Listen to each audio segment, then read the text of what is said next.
সকালবেলা উঠে আল্লাহর নাম নিয়েই চাঁদাবাজি শুরু করে। এটা অসভ্য মানুষদের আমরা পাল্লায় পড়েছি, আমরা তাদেরকে সভ্য করার চেষ্টা চালিয়ে যাব। তো ঢাকা 8-এ এই ধরনের দাউদ ইব্রাহিমরা চলে এসেছে। সকালবেলা ঘুম থেকে উঠে আল্লাহর নাম নিয়ে তারপরে নাকি আমি একজনের নাম বলি, তো আল্লাহর নাম নেওয়ার আগেই একজনের নাম নেওয়া বলা শুরু করে। তো এখানে একজন সম্মানিত, সমাজের সবচেয়ে সম্মানিত ব্যক্তি রয়েছেন এবং তাকে সমাজের সবাই শ্রদ্ধা করে এবং সমাজের সবচেয়ে উনি উপরস্থ কর্মকর্তা ব্যক্তি। উনি সকালবেলা উঠে আল্লাহর নাম নিয়েই চাঁদাবাজি শুরু করে, সন্ত্রাসী শুরু করে, দুর্নীতি শুরু করে।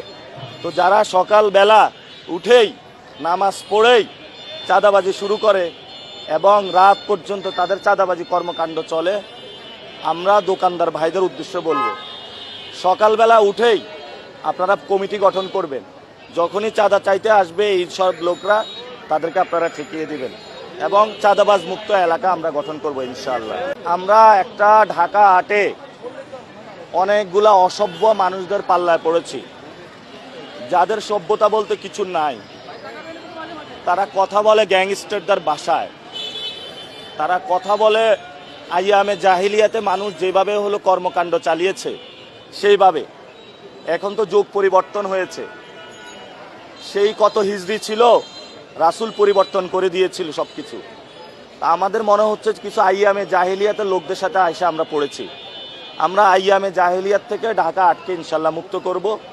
যারা এসব অসভ্য আচরণ করছেন, বেয়াদবি করছেন মানুষের সাথে, জুনিয়রদেরকে ভালোবাসা দিতে, রেসপেক্ট দিতে শিখেন নাই, আমরা তাদেরকে বলবো, নিজের ঘরে বাচ্চা ছেলে রয়েছে, তাকে তো সম্মান দেন, ভালোবাসা দেন। যেভাবে কথা বলছেন, ঘরেও তো মনে হয় যারা আছে তাদেরকে সম্মান দিতে জানেন না।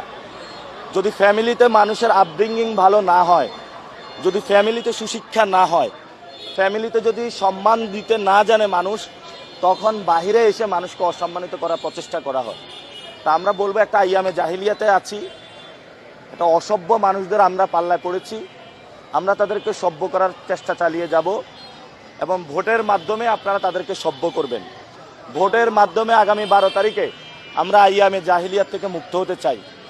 ভোটের মাধ্যমে আমরা যারা মানুষের সাথে বেয়াদবি করছে, সন্ত্রাসী আচরণ করছে, আমরা তাদের থেকে মুক্ত হতে চাই এবং ওনাদেরকে বলবো যে নামাজ পড়বেন, নামাজ পড়ে মসজিদে একটু বসে থাকবেন এবং আল্লাহর কাছে একটু প্রার্থনা করবেন, তওবা আস্তাগফিরুল্লাহ করবেন। যা করেছেন যথেষ্ট হয়েছে। আপনারা জানেন যে কিভাবে কমিশনার হয়েছিল, অস্ত্র তাক করে গুলি করতে যাইতে যাইতে কমিশনার হয়েছে, এটা পুরো সকল মানুষ জানে। নাম ছিল কি? আব্বাস উদ্দিন, হয়ে গেছে মির্জা আব্বাস। তা আমরা আগে শুনতাম, তাহলে আব্বাস উদ্দিন ওরফে মির্জা আব্বাস। তারপরে আপনারা শুনেছেন যে পাকিস্তানের একজন গ্যাংস্টার আছে দাউদ ইব্রাহিম। তো ঢাকা 8-এ এই ধরনের দাউদ ইব্রাহিমরা চলে এসেছে, আমরা তাদের মুখও শুনবো।